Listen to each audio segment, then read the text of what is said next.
Alright, welcome fellow druids. Today I'm going to revisit / talk about a new release at the same time. I couldn't remember previously if I'm pretty sure whenever I've talked about command attachments, I've talked about their unit at the same time. The command attachment is new, the unit is not, but we're going to do it all at the same time anyways.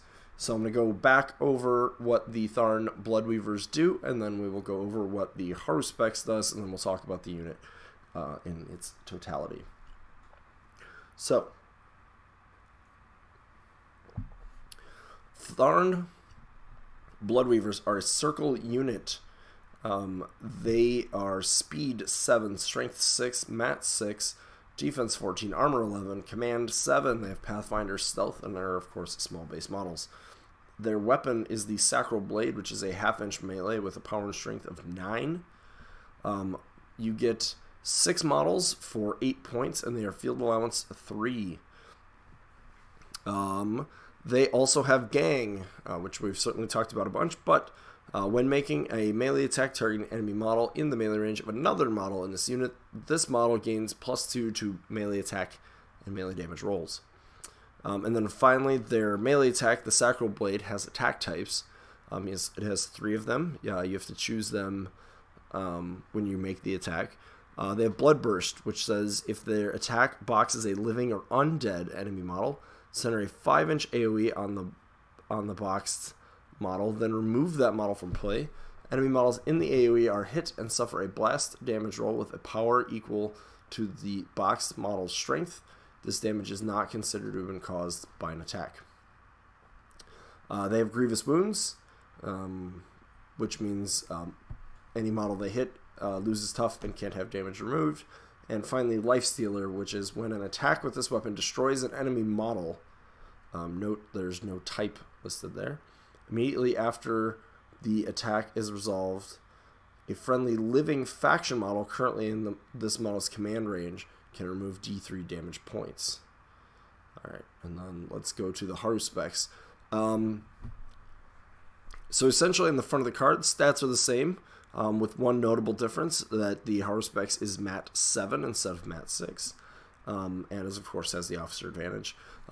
She also has 5 wounds instead of 1, and she is 4 points and also field allowance 3. She shares in, obviously, Gang, and shares the same attack types. However, what she does do is grant Divine Inspiration to the unit. So while this model's information models in its unit gain Divine Inspiration, a model with that rule gains an additional die on melee attack and melee damage rolls and discard the lowest die. So that's granted, so that's the one where if she dies it goes away. Further, she provides the unit with advanced deployment, which I don't need to go over, and Sacred Ward, which says a model cannot be targeted by enemy spells if they have Sacred Ward. So, yeah. So that's actually a pretty succinct little review. So, what's the deal with the Bloodweavers? Well, right now I would say they are probably the most underutilized and possibly, that doesn't make no sense, possibly the most underrated unit in Tharn. Right now I would say Ravagers. Ravagers are getting the bulk of the attention, Wolf Riders are getting some, and Blood Trackers are getting some, but I think the humble Bloodweavers are not really getting their due, and I think there's this misconception that they are just bad Ravagers, and I use the word misconception there very intentionally because I don't believe that's true. First of all, you get for 12 points you will get the same number of bodies, not wounds, but bodies, as you will a 20-point unit of Ravagers. So now we're already, first of all, there's a quantity versus quality debate to be had, of course, right? These are low armor, high defense, single wound troops versus, armor 15 with the healing and multiple wounds. There's definitely some, you know, the units are not the same. We have stealth here. We just have the raw stats there and the ability to hide behind forests, kind of. Not listed here as well. The only theme you're actually allowed to take them in is Devourer's Host. So one unit of Bloodweavers in Devourer's Host can gain ambush, and I think that is also a very underappreciated benefit that they bring to the table. And a lot of people are trying to suggest that you can use blood trackers, wolf riders, wolf rider champions, and so forth to sort of replicate that flanking capability that the ambushing Bloodweavers would have, and they're not wrong on that score. However, one of the things about ambush is it always works. You are always going to be able to get that unit where you want it. Also, being able to funnel things centrally is pretty important. And the biggest thing is they actually can hit pretty damn hard when you start combining things with them. So, for instance, let's say we're talking about Iona now on feat turn. They've got POW 14 Signs Importance charges. Oh, there's one more thing I didn't mention. The Night Witch still grants them Killing Spree. So, again, there are situations where being able to just eat your way through many, many units is going to be pretty key. Now, Ravagers can do the mini feat for Overtake once a turn. Generally means they're going to be okay. But just something to keep in mind. The one thing here I would say is they are not... the Killing Spree is not tied to having to get corpses, which potentially can be important. So these are things to consider. But ultimately what the Bloodweavers give you is a little bit of a cheaper approach, stealth, and they really bring a toolbox of utilities that I think a lot of people don't always... that they often take for granted, right? Notably amongst them, Grievous Wounds right now probably has its stock at an all-time high, and funny enough, Circle's part of the problem with that too. But we have Harbinger, who's seeing a resurgence. Grievous Wounds is great there. Trolls are still around in the meta. Grievous Wounds is great there. Circle is playing a bunch of Ravagers. Great there. They stop both the healing and the tough. Primal Terrors, all sorts of healing and tough mechanics in there. Again, fantastic. I'm blanking on something too. Possibly into something like Minions. If you start seeing Gatorman Posse, solid. And that's before you take into account that, like, yeah, maybe they don't kill a Warjack that they charge in on, but if you clip even one or two systems, they're not getting those back. And that's certainly not nothing. The more underrated abilities they have are the Bloodburst. I don't find myself using it terribly often, but it is RFP for living and undead models that doesn't care what your caster does. And that's also certainly not something to forget.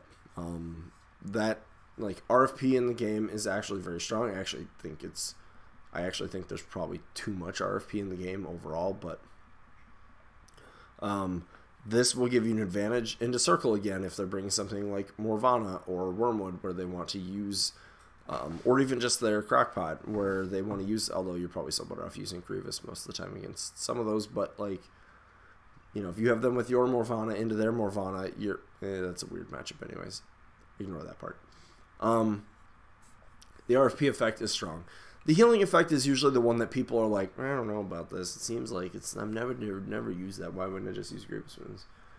Well, couple reasons. One, anytime that you would be able to heal up a War Beast without activating your Warlock, awesome.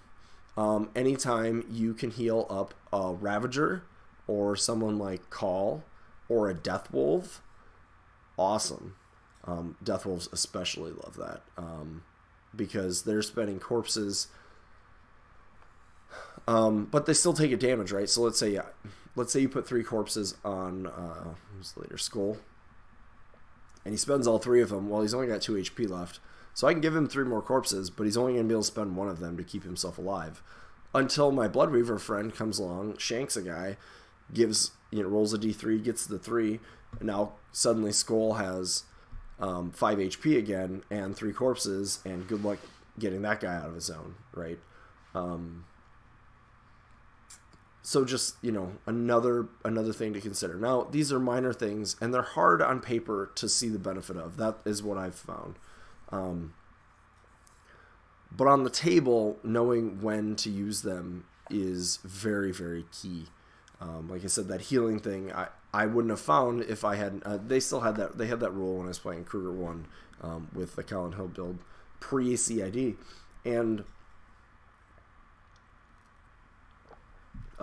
what I would find is that I would do exactly what I just said, right? I would heal a Ravager or Getorix or whatever, and I would say 80% of the attacks I made with the Bloodweavers probably were Grievous Wounds attacks, except the ones where they weren't, and those were certainly noteworthy times in the game.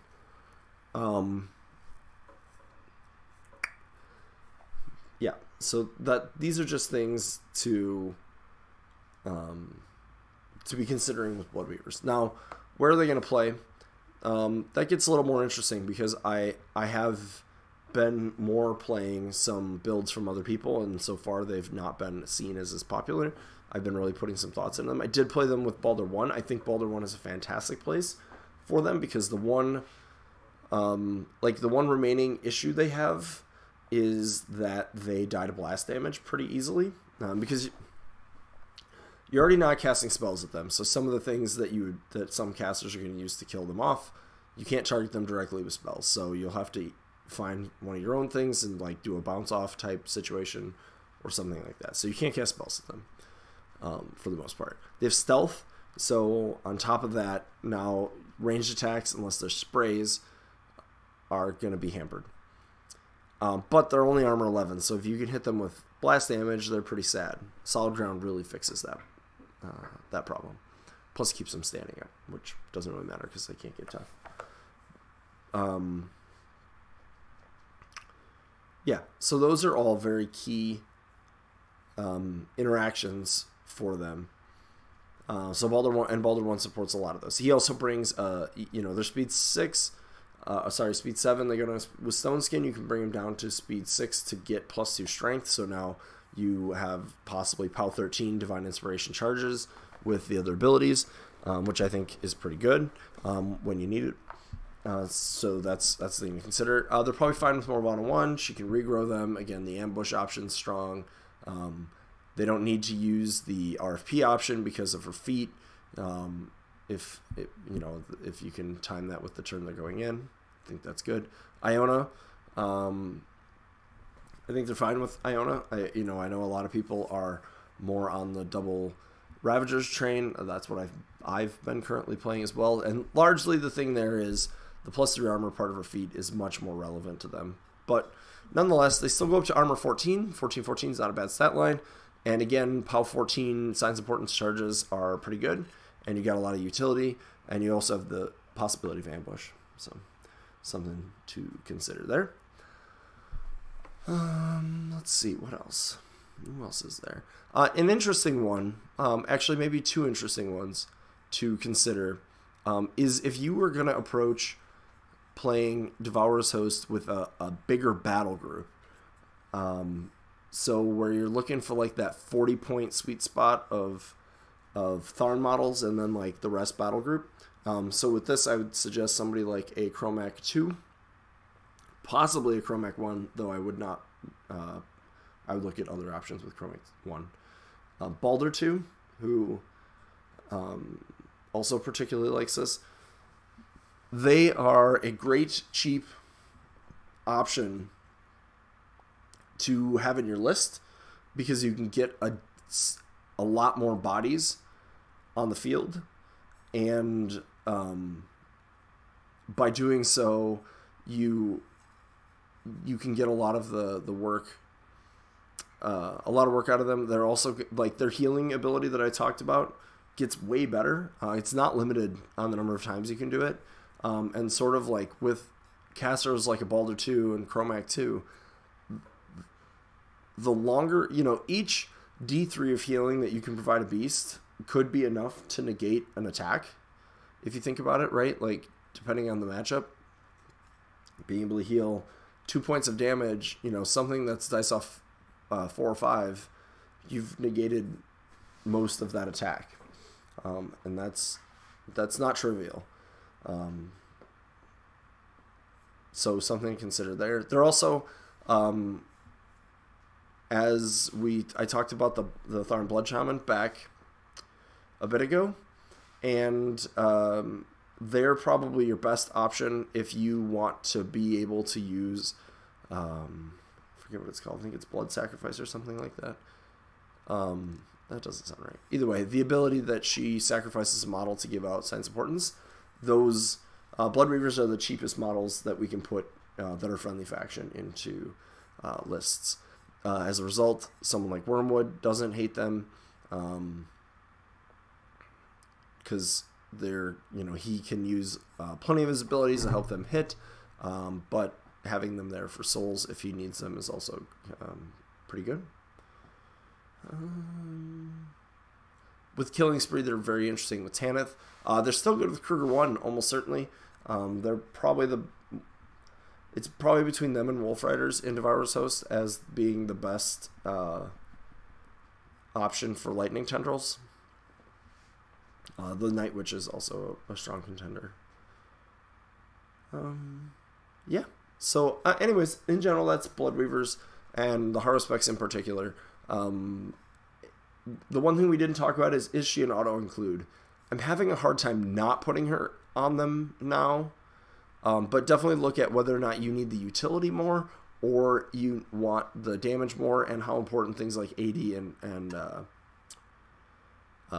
Sacred Ward are for what your plan is. I would, if you just want more bodies in a list and you need some souls and you want Grievous Wounds, you may not need the extra oomph that you get, especially considering, for the price of 2 units with attachments, you could get the 3rd unit. So just something to keep in mind. Or, you can also get the Night Witch solo in the same price bracket as getting another unit. I would have liked to have seen her come out at 3 points, even with what she does, just because of the type of unit, but alas.